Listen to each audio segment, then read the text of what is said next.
Welcome to part 4 of Basic Linux Administrator Commands tutorials. Let's start off by looking at the Cron Tab. Now, what is Cron Tab? It's a long-running process that executes commands at specific dates and times. So to view the content of a Cron Tab, we just type in this. And it's going to tell us that it currently has no jobs. So let's create some jobs for Cron Tab. We can do so by using the nano and typing in the following. So once we're in a Cron Tab, we can see what it does. So we can define a task for Cron Tab by selecting minutes, hours, day of the month, day of the week. So let's say we wanted to run a system-wide upgrade on a certain day. We do so by typing 0 minutes. We want a backup to happen at 11. Day of the month, we want it to just ignore that. The month, we ignore that. Day of the week, we can type in Friday, which is number 5.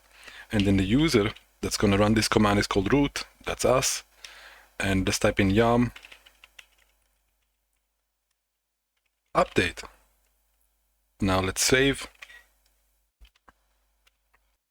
Now let's learn how to connect to other machines on this network. So I have now installed another virtual machine that runs Ubuntu Linux. Let's try to connect to it and see what happens. To connect in, we use a command called ssh. So we're going to type in our username on the new machine, and then we're going to type in the IP address of this machine. So it's asking us, are we sure we want to connect? We're going to press yes. It's going to ask us to enter the password. And we are now connected to the new machine. Let's get some more details about this machine. So on the top, it tells us what type of operating system it's running. We can also do that by typing in cat.etc OS release. Let's go back to our original machine, and we can do so by typing in exit, and we're back in our own original machine. We can verify where we are. So we're back on the main server. Let's learn how to connect into the new machine using SSH keys. We do so by typing in ssh-keygen.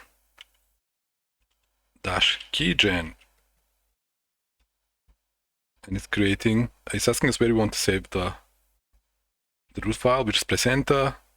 It's asking us to enter a passphrase. So you might want to do that.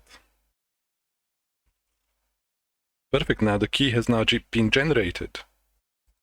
Now let's copy our key onto the remote PC, remote server.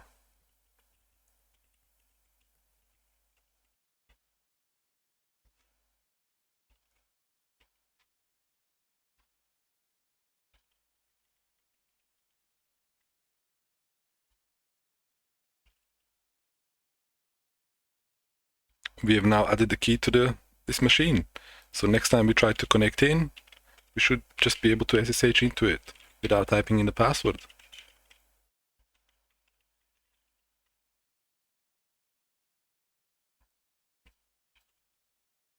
Awesome.